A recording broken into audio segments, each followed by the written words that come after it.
Is jy bly om in die huis van die Here te wees? Ek gaan nie eers vir jou jammer sê dat die tyd aangestap het nie. Jy het aangetrek en jy het opgekom en ons gaan die beste maak van elke geleentheid. Ek wil vanmôre, en ek is regtig, ek sê hierdie met groot respek. Ek preek vanmôre vir myself.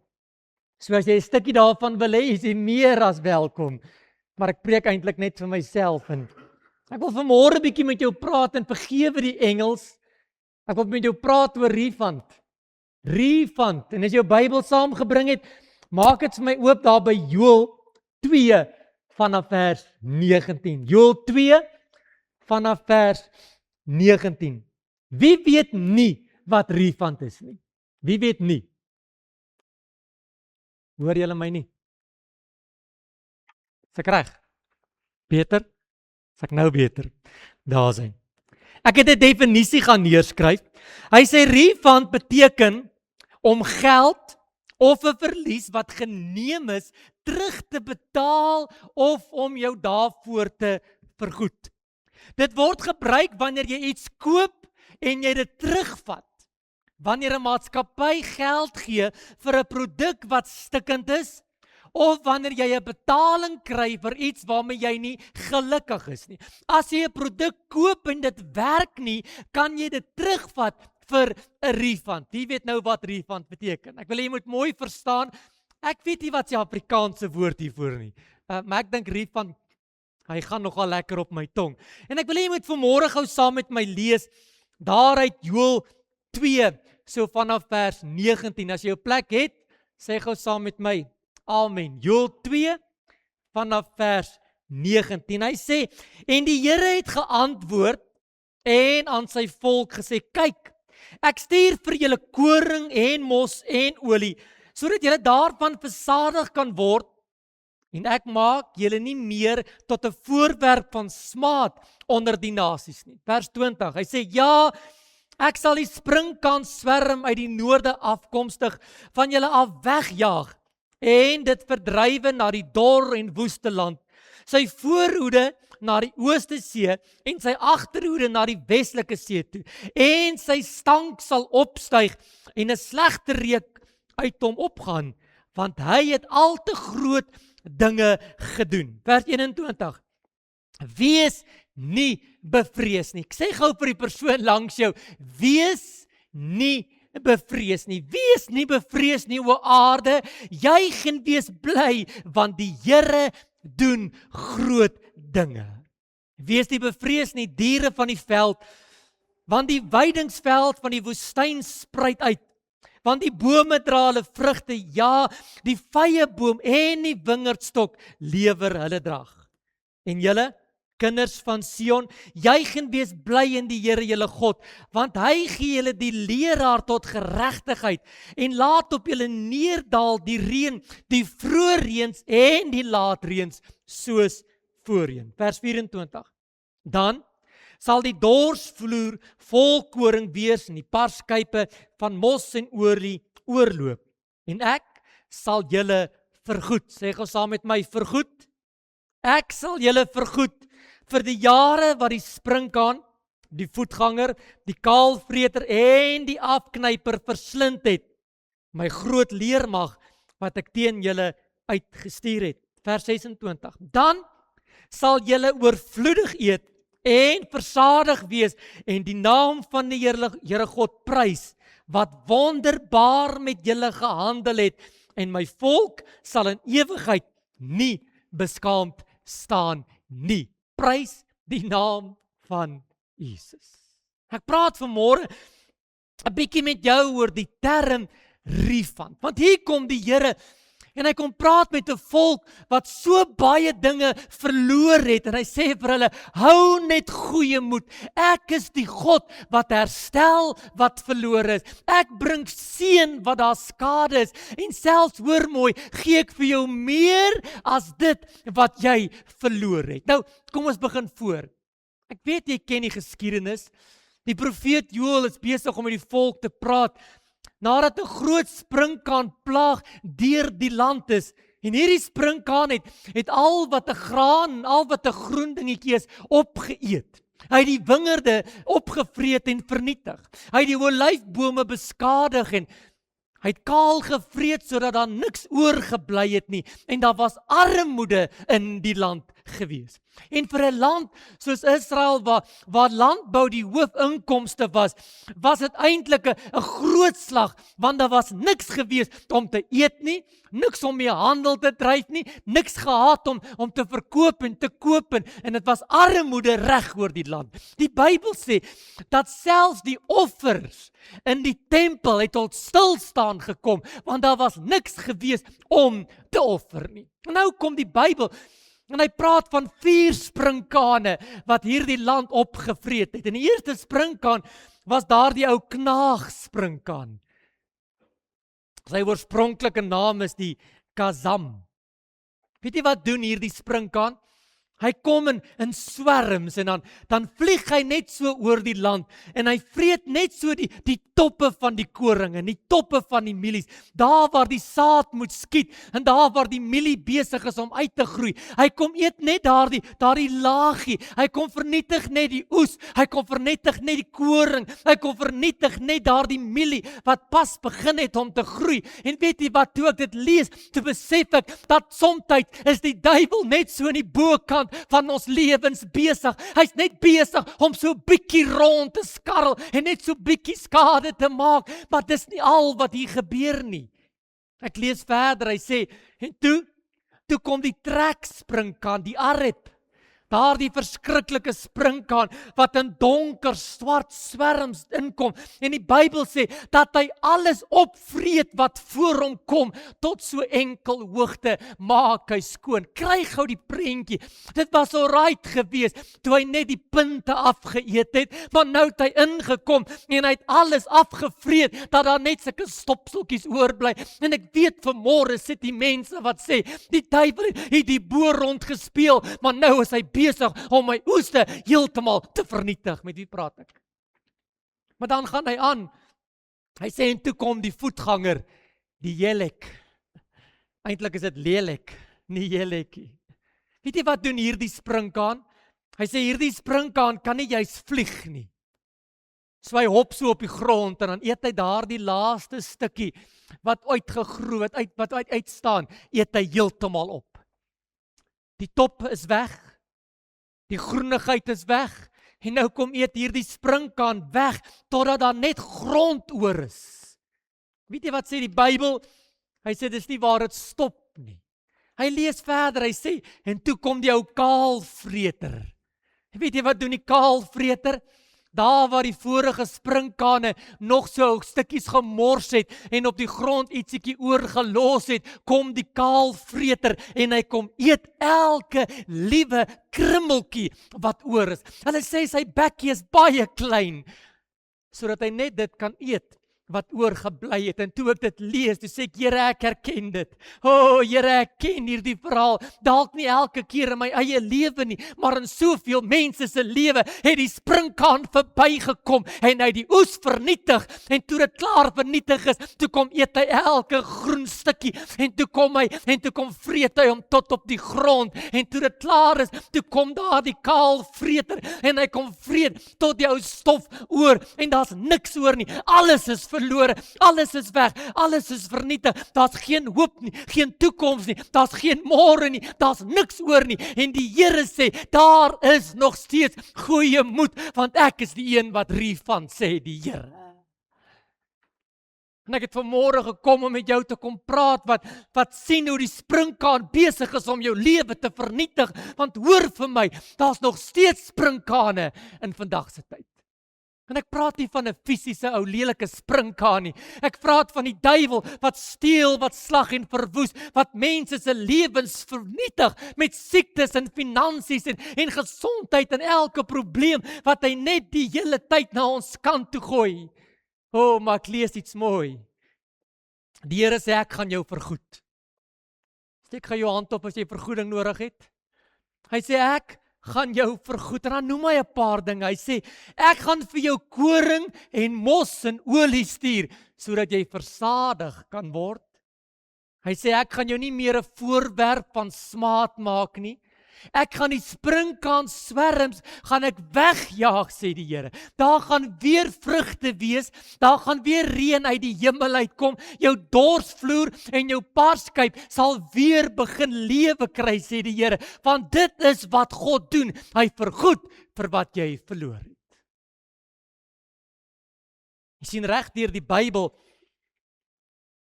as die Bybel praat van 'n springkaan, is dit moeilikheid. Ek lees daarin in Eksodus 10 vers 14, een van die plaae was springkane, kan jy dit onthou? En hy het alles opgevreet. Rigter 6 vers 5 praat van groot getalle, ontelbare springkane, wat die land vernietig het. Dis moeilikheid. Openbaring 3 vers 9, lees ek dat 'n springkaan 'n teken is van moeilikheid, 'n teken van oordeel. En ek weet nie van jou nie, ek is moeg vir die springkane in die Christene se lewens.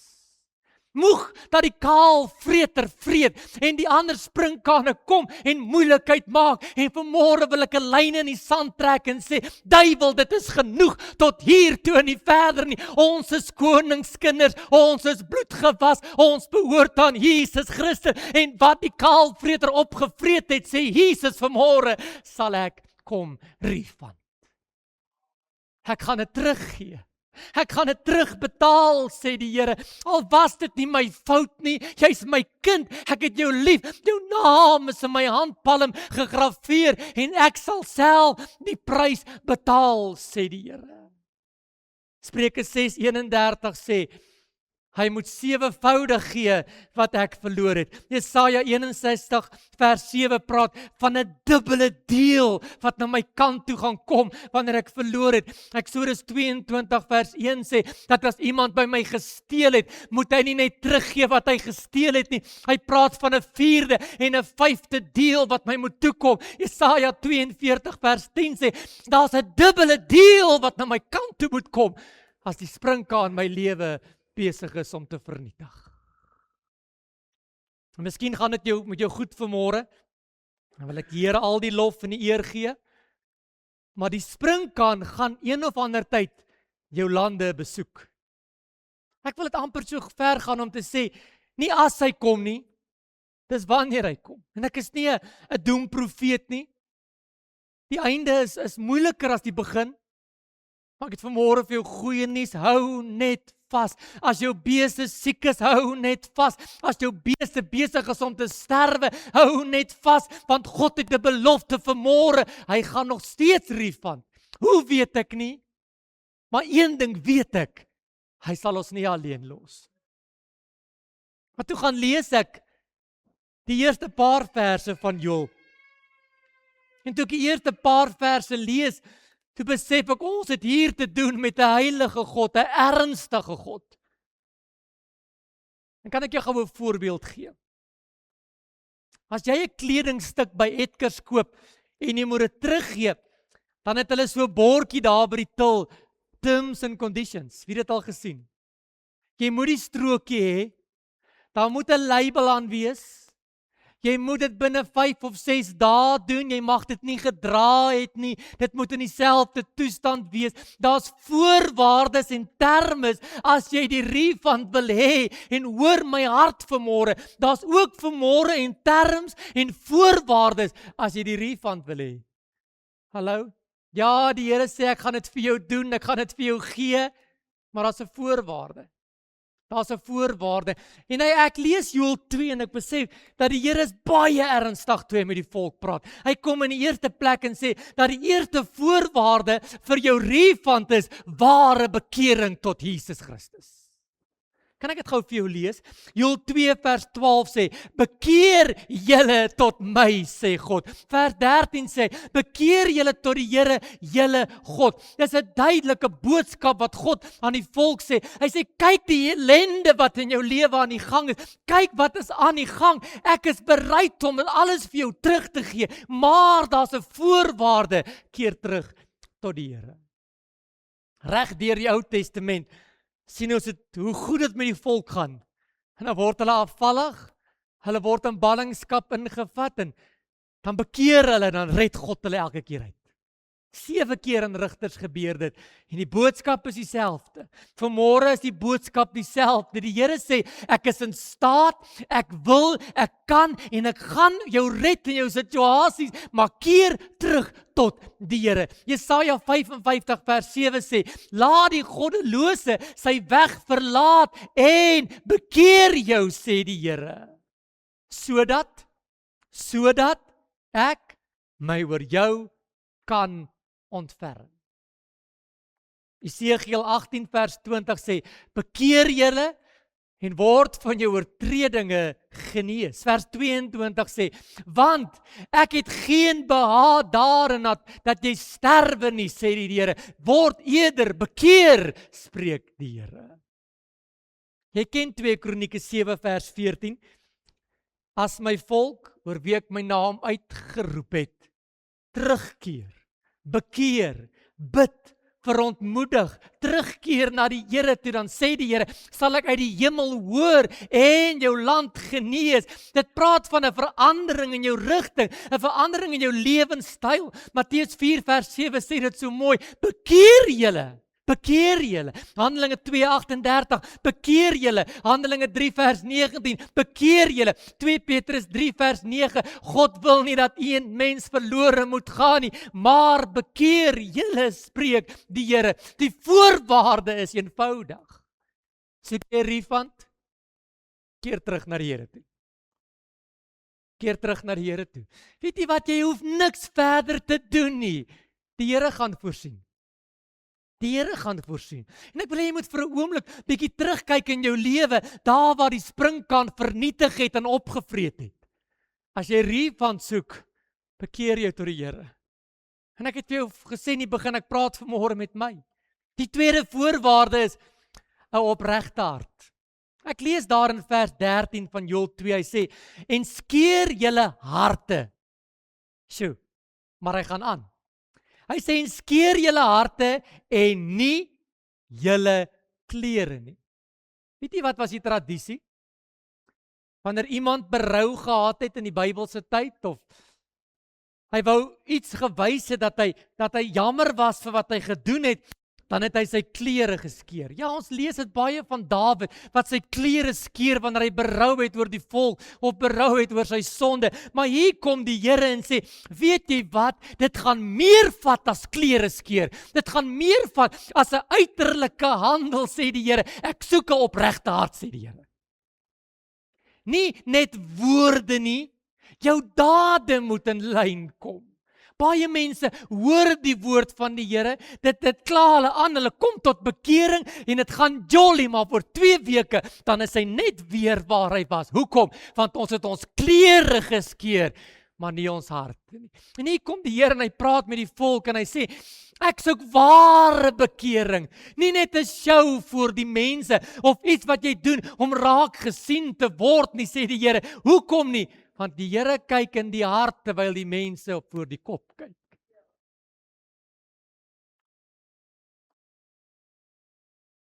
Jesaja 24 vers 7 sê, en ek sal julle 'n nuwe hart gee, wat my ken, sê die Here. Want julle sal terugkeer, volkome hart. Ek het so 'n paar maande terug met jou gepraat oor, jy moet die Here lief hê met jou hele hart, jou hele siel, jou hele krag, verstand en alles wat jy het. Geskeerde harte. Wanneer jy berou het oor jou dade en jou misdade en die daadwerklik tot bekering kom, sê die Here, wil ek dit binne in jou insien.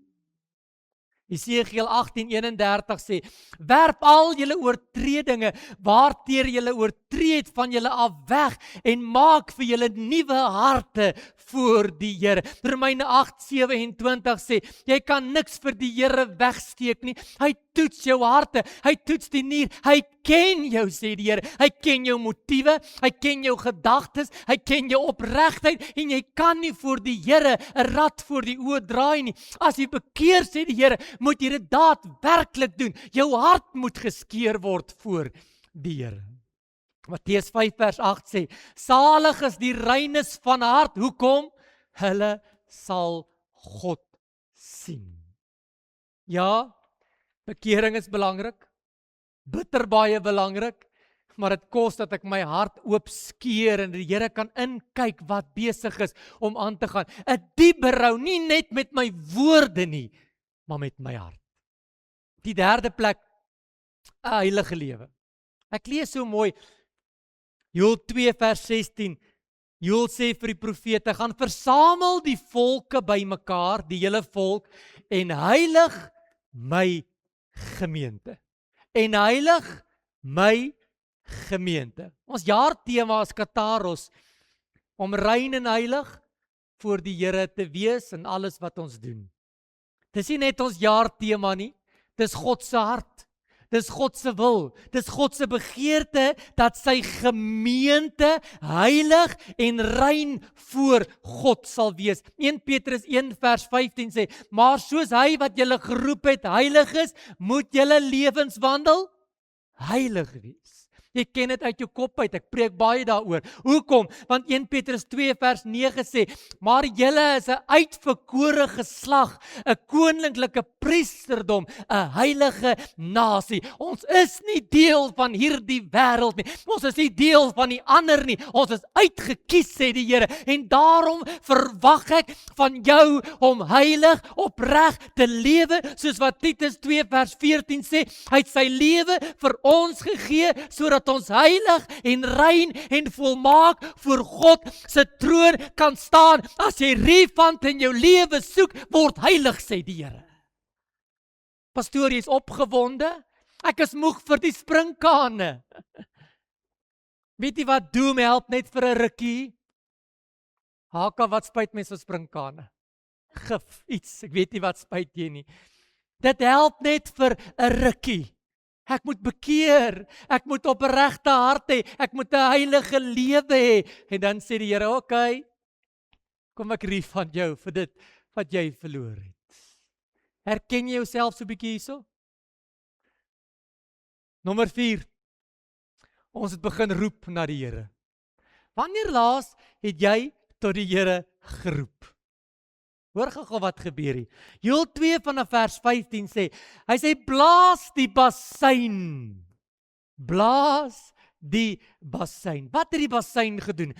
Wanneer die volk die bassein se klank gehoor het, dan het hulle geweet die koning of Moses of iemand wil iets sê, en dan het almal nader gekom. Dit was 'n waarskuwing wanneer daar gevaar was. Dit was 'n manier gewees om mense bymekaar te kry. Met ander woorde, dit was 'n uitroep gewees tot die Here toe. En hier kom die Here in Joël 2 vanaf vers 15, en hy sê dat ek en jy moet weer op 'n plek kom wat ons die bassein voor God gaan blaas. Hy sê, julle kinders, julle bruidegom, julle bruid, die priester, die ou mense, almal moet tot die Here uitroep. Waarvan praat ek? Psalm 15 vers 15 sê, roep my aan in die dag van benoudheid en ek sal jou uithelp en jy moet my eer. Ek weet nie van jou nie, maar soms moet ek met 'n opregte hart uitroep en sê, Here, wees my genadig. Jy moet die ramshoring in die gees blaas, sodat daar seën oor jou lewe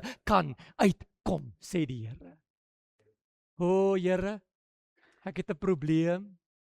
Nee, hy sê partykeer is dit nodig dat jy uitroep met alles wat binne in jou is. Ek sê nie sag bid werk nie, hoor my hart, maar op 'n stadium moet jy uitbasyn sodat die duiwel kan hoor ek is 'n God se kind en niks en niemand kan my skei van sy liefde nie.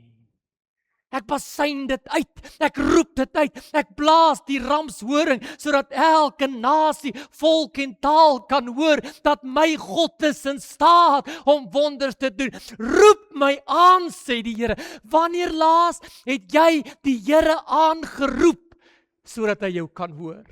Ek sê nie vanmôre die Here is doof nie, hoor my hart. Maar roep praat van 'n desperaatheid. Dit praat van 'n innerlike besef dat jou hulp alleen van die Here afkom. Ek roep tot die Here, ek smeek tot die Here en die Here sal antwoord. In Josua 6 is hulle besig om Jerigo om te loop. En op die 7de dag, toe blaas die ramshorings en die mure val in mekaar. Roep tot die Here. Rigters 7 vers 18 is Gideon besig om die Midianiete aan te val. Hy's bang. Hy weet nie waarheen om te gaan nie. Hy het maar 300 man nie by hom. Maar toe die kaggel stikkend val en die ramshorings blaas, toe wen hy die oorlog. Roep my aan, sê die Here. Dis geen wonder Tessalonisense 4 vers 16 sê, dat wanneer die Here kom, gaan hy kom met 'n bassein, want hy hoor die geroep van sy kinders. Weet jy van jou nie? Daar's tye wat jy stil in jou biddekamer tot die Here moet praat. Maar daar's tye wat jy moet uitroep en sê, Here, wees my genadig. Kyk Here, kyk wat het hier gebeur. Kyk wat is besig om hier te gebeur. Kyk wat het die sprinkaan gedoen. Here, kyk die vernietiging. Ek roep U aan in my dag van benoudheid. Nommer 5, ek sluit af. Dankbaarheid. Joel 2 vanaf vers 14. Hy praat hier van 'n woordjie. Hy sê, en die volk het 'n dankoffer aan die Here gebring. Nou, dis nou maar net ek. Hierdie gebeur in Joel 14, maar die Here het eers die belofte van die vergoeding gegee in vers 30. Kry jy die prentjie? Kry jy die prentjie? Hoe het die volk geweet? Die Here gaan voorsien. Hoe het die volk geweet die Here gaan refund? Hoe het die volk geweet die Here gaan vergoed? Hoe het die volk geweet? Ek weet nie van jou nie, maar ek weet dit net. Ek weet net die Here maak 'n weg. Die volk het solank 'n dankoffer aan die Here gebring, nog voordat hulle die refund gesien het. Hoekom? Vers 13 sê, want hy's genadig, hy's barmhartig, hy's lankmoedig en hy is goed ten tierenheid. En ek leer iets hier uit hierdie verhaal uit. Wees dankbaar al sien jy nog nie die refund nie. Dankbaarheid maak die refund los. Hoor jy my hart? Dankbaarheid maak die wonderwerke los. Wanneer jy dankbaar is, nog voordat jy sien, dan sê die Here, hierdie mens, hierdie kind van my, vertrou my. Filippense 4 vers 6 sê, laat julle begeertes deur alles, deur gebed, smeking en danksegging. Nog voordat ek dit weet. Onthou jy die verhaal in Lukas, wat Jesus by die klein seentjie so 'n paar visjetjies en broodjies vat? En ek lees iets hierdie week. Die Bybel sê dit opgelig en gesê, Here, dankie. Dankie. En toe hy klaar dankie gesê het, toe begin hy uitdeel. En die Bybel sê dat mandjies vol oorgebly. Hoekom? Want Jesus het sy Vader dankie gesê voor hy die wonderwerk gesien het. In Johannes 11 vers 14, toe Jesus daar by Lazarus se graf kom, toe bid hy, toe sê hy, dankie Here, dat U my nou gaan verhoor. Dankie Here, dat U my nou gaan verhoor. En die oomblik, toe Jesus sy Vader dankie sê, toe gebeur die wonderwerk. Dankbaarheid kom voor die wonderwerk. Hoor jy my hart, kan ek dit weer sê? Dankbaarheid kom voor jou wonderwerk. Pastoor, ek sien dit nie. Ek sien kaal. Ek sien beeste wat doodgaan. Ek sien petrolpryse wat opgaan. Here, ek sien kospryse wat duur word. Here, ek sien moeilikheid. Dankie Here dat U gaan voorsien. Here, ek weet nie hoe gaan U dit doen nie. Dankie dat elke bees wat sterwe U sal replace. En toe ek dit lees, toe besef ek, Here, ek is so maklik om te vra, Here, U moet teruggee. Here, U moet vergoed. Here, ek soek terug. Maar as ons werklik waar bekeer, is ons hart regtig geskeur voor die Here? Het ons regtig 'n heilige lewe? Ek weet dit klink soos 'n plaat wat vasgehaak het, maar die Here het my Hartbeesfontein toe gestuur, maandag 7 jaar terug. En toe as hierdie dorp inkom, toe sê die Here, gaan jy maar net soos die ander net preek, of gaan jy sê, so spreek die Here? En ek het bely daardie dag, Here, ek kom Hartbeesfontein toe met een boodskap, en dis wat God sê, en die Here sê, ons moet heilig word. Ons moet heilig word. Roep jy nog tot die Here? Of roep jy tot die bankbestuurder? Is jy dankbaar? ten spyte van, dankbaar ten spyte van dankbaarheid, maak 'n hele nuwe prentjie vir my en jou oop. Amen. Kom ons sluit ons oë. As jy vanmôre hier sit en die springkaan het jou lewe vernietig, wil jy nie vinnig het gaan jou hand opsteek en hom weer laat sak nie. As jy hier sit en die springkaan is op die oomblik in jou lewe, steek gou jou hand op en laat sak kom. Hierdie boodskap is vir ons vanmôre. Ek weet nie van jou nie, ek is moeg vir springkane. Ek is moeg vir die swerms wat deurkom en wat eet en verslind en vernietig totdat daar niks oorbly nie. Die Here is vanmôre hier om wonders te doen. Ek wil vanmôre vra dat net daar waar jy sit terwyl Sanchin vir ons saggie speel, jy moet opkyk na die hemel en sê, Here, dankie dat ek 'n God aanbid wat vergoed wanneer dit met my swaar gaan. Here, maar miskien lê die fout vanmôre tog bietjie by my. Here, ek wil heeltemal en alles vir Jesus gee. Ek wil my lewe uitbekeer tot Jesus, nie net die buitekant nie. Here, ek wil my hart skeer. Here, vanmôre besef ek, daar is tog sekere fasette van my lewe wat nie so heilig is soos wat God dit verwag. Here, miskien het ek lanklaas tot die Here geroep. Here, maar vanmôre besef ek dat ek ook nie so altyd dankbaar is nie, maar eerder kla en bekommerd is. Here, vanmôre wil ek vir U dankie sê vir die voorsiening, al sien ek dit nog nie. En Here, ek wil vanmôre my hand uitstrek oor hierdie gehoor. Here, reg oor hierdie skare het daar vanmôre hande opgesteek en gesê, Here, sien my raak. En ek wil vanmôre kom bid, Here, wees vir ons 'n God van naby. Here, wil U ons nie kom vergoed nie. Here, vir lank genoeg was ons skandelik, en nou wil ons koninklik en priesters wees.